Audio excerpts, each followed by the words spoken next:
caught a little cold. Michael's got a cold. Wait, you didn't catch the cold. I gave you the cold. True, thank you. I apologize. By the way, we took some bird azithromycin off the internet. It worked great. I know there's probably going to be some people scolding me in the comments. I'm well aware. If you travel South Central America, the stuff's OTC anyways, so it's no big deal if you're responsible. And here we have what is going to be the framing for the rooftop deck. There is something special about this rooftop deck, and we won't say exactly what it is. I know a lot of you guys love the anticipation, but there will be, the only hint is there will be something special. Just the regular part, you know, it's going to be wood and all that stuff. Yeah.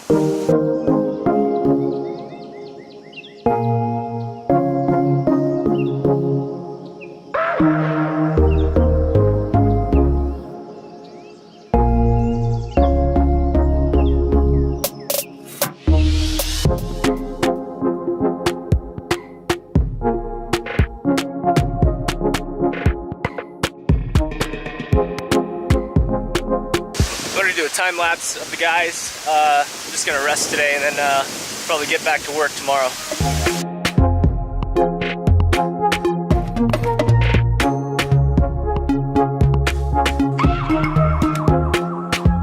Looks like today we're gonna mount the solar panels, not install them. Need to check and see how they're gonna fit. We're also gonna make a plate on the inside to mount to. My buddies Steampunk Steve and Nomadic Fanatic both lost solar panels, and I just want to make sure that I don't, because these Zamp solar panels are pretty much the highest quality panels you can buy, and I really don't want to lose them, because that would suck. So that's this is a nice before, and we'll be working on it.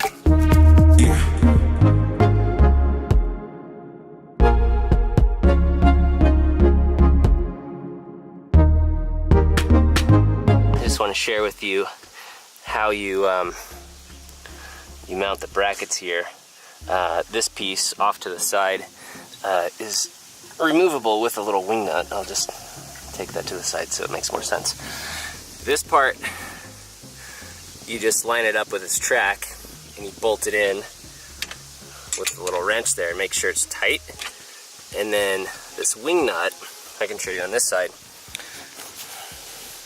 We're just using a little, shoot, I can't think today because I'm still sick, well, recovering.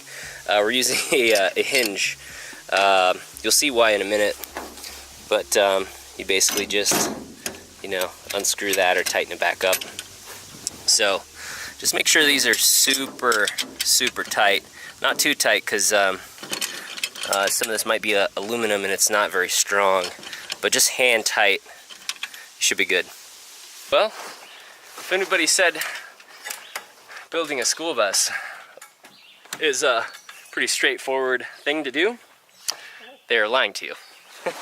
We were going to change our minds on this plan, and then there's a rain delay, we put the tarp over. Long story short, we changed our mind, but we're changing our mind again, but we're sticking with the original program here. You like that word, don't you? I do. Thanks. It's an inside joke over here. Anyways, what a beautiful day. Dean! Dean's over there being lazy, as usual. Just kidding, he's a huge help.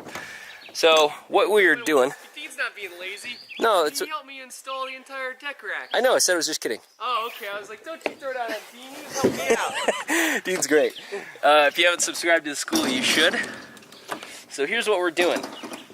These are Zamp 170 panels. We're using the existing fittings, like I said. On school buses, there's a little slope to the roof. They're all different. So what we decided to do was basically use a larger bracket. Now that's to bring up the tilt a little bit. It's not a huge difference if it's super tilted or not, but we're just gonna make it a little bit level, just for our preference. So let's put it in place and see what it looks like quickly. So it's going to look, lift the front up so the thing goes flat. So the reason we're using these hinges is At 90 degrees, this angle tilts a little bit to the right if you're looking at it from the rear. And this one down here would shoot off even further. And when you're trying to screw these things in and they're both off like this, you can strip these wing nuts really easily. So that's really why we're doing this. So those two reasons. There are other ways to do it. Navigation Nowhere did it slightly different. A little bit different. Yeah, everything works. Whatever you feel comfortable with, this is the way we're going to do it.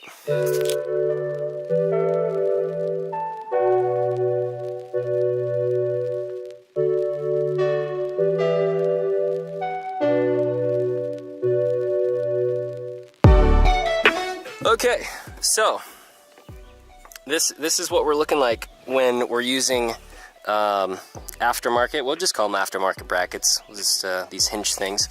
But as you can see, there's no play to it because this is secure.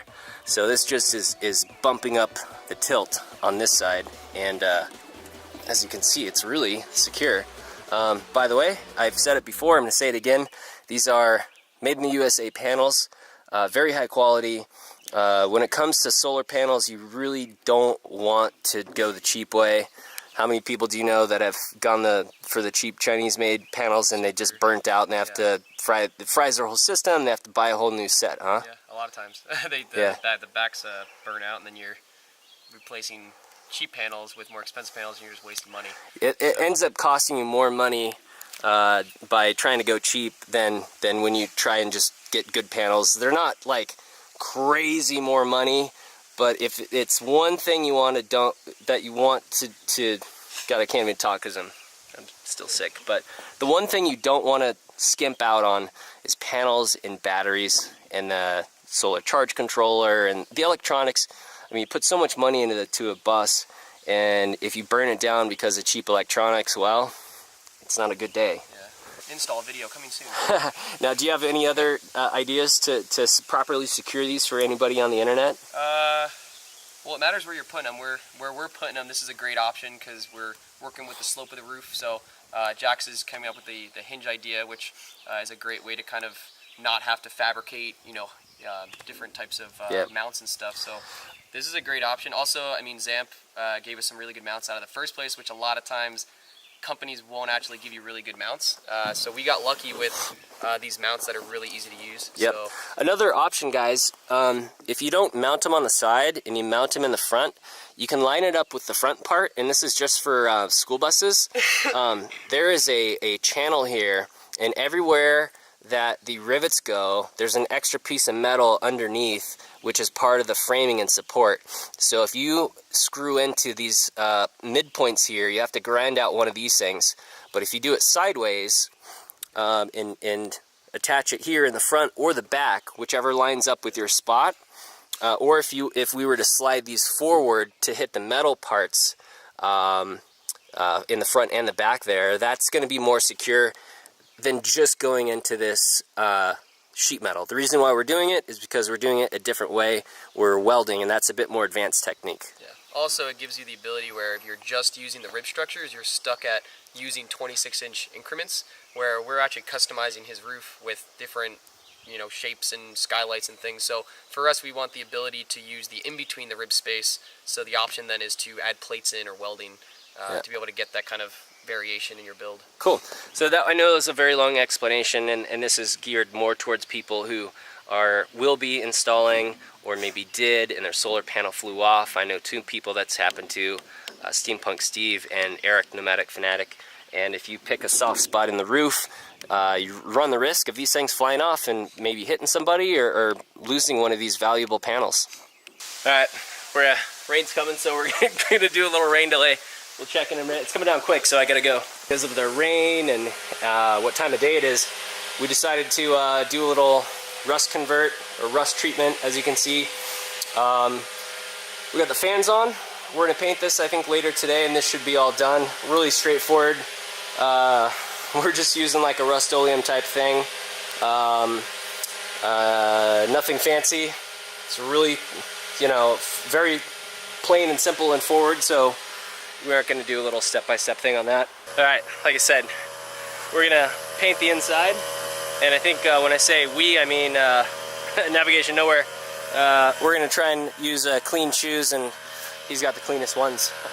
But I'll time lapse that, and I just want to show you, if I didn't do it before and after, let's do a quick after. And if you're wondering what it looks like before, just watch some previous videos of the floor. This is what it currently looks like.